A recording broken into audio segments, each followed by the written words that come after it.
Buenas noches, buenos días. Gracias por acompañarnos en la 7ª emisión de La Verdad Sea Dicha.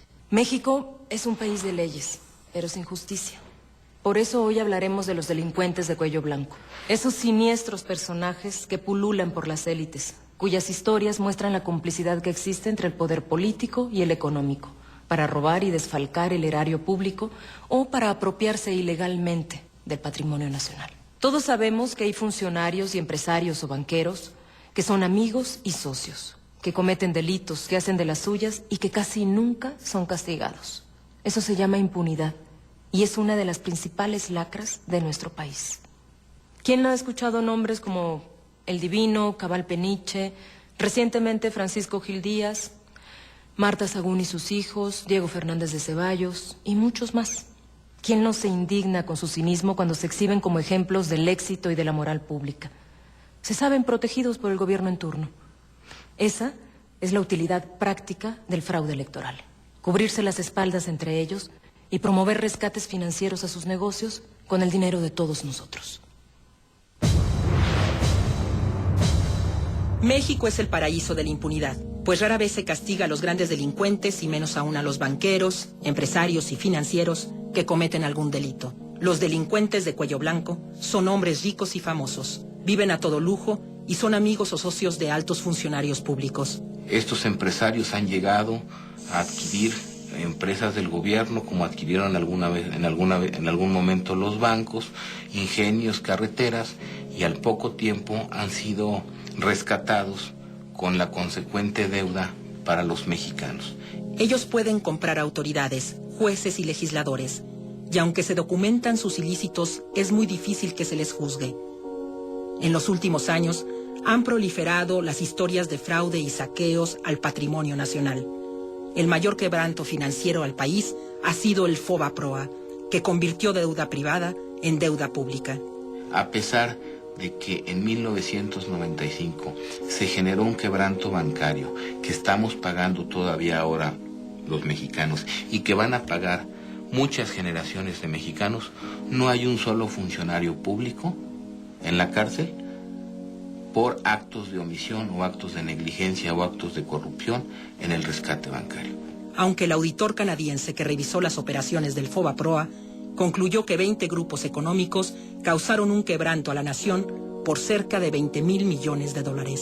El gobierno rescata a los ricos empresarios y legaliza que sus pérdidas se paguen con dinero de todos los mexicanos que podría invertirse en educación, salud, vivienda, campo o alimentación. Los gobiernos neoliberales han prohijado y alimentado a una clase empresarial acostumbrada a hacer negocios rápidos, con ganancias fabulosas mediante información privilegiada, asignación de contratos y privilegios fiscales otorgados por las autoridades. Muchos empresarios han amasado grandes fortunas al amparo del poder público. Otro caso muy célebre es el de José Madariaga Lomelí. Compra Probursa de manos del gobierno y en menos de 3 años el banco está quebrado. Con apoyos del FOBAPROA es vendido durante la operación. Pepe Madariaga acepta vender el banco con la condición de que Bilbao Vizcaya lave dinero.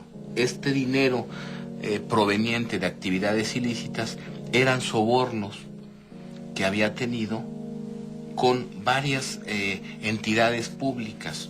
Así los dueños de bancos como Banamex, Bancomer, Banorte y HSBC reciben dinero público para pagar su deuda, además de cobrar las comisiones más altas del mundo a los usuarios y de dar poco o nulo crédito para el desarrollo nacional. Salinas, Cedillo y Fox entregaron los bienes de la nación a unos cuantos empresarios voraces y de la misma manera hipotecaron el futuro de las nuevas generaciones.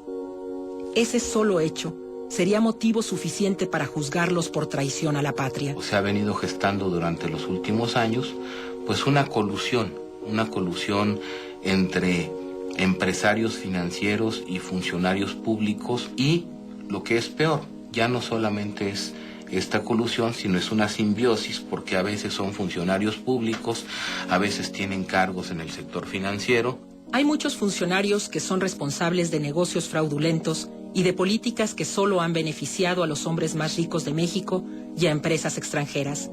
Pero en lugar de ser investigados y castigados, Se les ha premiado con puestos claves en el actual gobierno, como es el caso de Luis Telles, secretario de Comunicaciones y Transportes, o quienes pertenecen a los consejos de administración de bancos, como Francisco Gil Díaz. También podemos mencionar a personajes como Jonathan Davis, quien firmó los pagarés del Fobaproa, Javier Arrigunaga, exdirector del Fobaproa y que ahora es director de operaciones de Banamex, o a Martín Werner, exfuncionario de Hacienda. El gobierno está al servicio de los empresarios, y cuando ganan, se llevan todo. Cuando fracasan, las pérdidas las pagamos todos los mexicanos. Esta inmoralidad es el signo distintivo del neoliberalismo en México. Uno de los emblemas de esta lógica empresarial de saqueo a la nación es Francisco Gil Díaz, quien destaca por sus tropelías y fraudes y por la impunidad que lo protege desde la presidencia de la República. Este personaje ha sido clave en la historia negra de los rescates empresariales de los últimos años. Ha filtrado información a sus verdaderos patrones y ha torcido las leyes, como en la venta de Banamex a Citibank.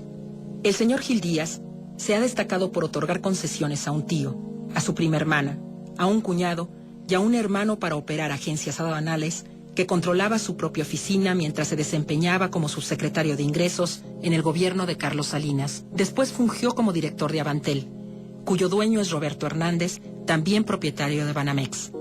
Ya como secretario de Hacienda del Foxismo, Gil Díaz le permitió a su verdadero jefe, Roberto Hernández, realizar la mayor operación financiera en la historia del país sin pagar un solo peso de impuestos. Banamex es un caso que retrata la impunidad financiera de los grandes empresarios.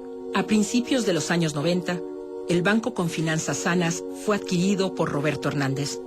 Y pocos años después, el señor Hernández lo dejó en bancarrota, pero fue rescatado con recursos públicos. Citibank compró Banamex en $12,000 millones. El banquero Hernández causó un desfalco al erario público de por lo menos $3,000 millones. Pero las pillerías de Gil Díaz no acaban ahí. Siendo funcionario federal, creó un fideicomiso que convirtió recursos públicos en ganancias privadas. Junto con el ahora senador panista Santiago Krill, creó ISOSA, un organismo que manejaba los ingresos de aduanas del país. Según recientes investigaciones hechas por la Auditoría Superior de la Federación, esta empresa causó un desfalco a la nación por cerca de $10,000 millones. Es curioso que para este fraude de ISOSA, diseñado y operado por Gil Díaz y sus socios, en las operaciones financieras se utilizaron los sistemas de cómputo elaborados por la empresa Hildebrando, cuyo dueño es el cuñado incómodo de Felipe Calderón. ¡Qué bonita familia! En la misma senda de los delitos de cuello blanco, Francisco Gil Díaz sugirió a los dueños de Vital, otro banco rescatado con recursos públicos, venderlo a HSBC, también sin pagar impuestos. Hoy Gil Díaz, de manera ilegal, forma parte del Consejo de Administración del Banco Comprador. Como miembro de la Junta de Gobierno del IPAB, el organismo que administra los bienes del Fobaproa, le vendió a una filial de J.E. Roberts casas recuperadas de la cartera vencida de los bancos que la empresa transfirió posteriormente, en $3,000, a los hermanos Briviesca, hijos de Marta Sagún de Fox. Francisco Gil Díaz es consejero asesor de J.E. Roberts. Los hermanos Briviesca realizaron grandes negocios con instituciones públicas como el IPAB, el Infonavit y Pemex. El IPAB les vendió 1,700 casas hipotecadas a un precio de $3,000 cada una, mismas que luego las revendieron en más de $300,000 cada una, obteniendo una fabulosa ganancia. Pero si ello no bastara, el yerno de la maestra Elbester Gordillo,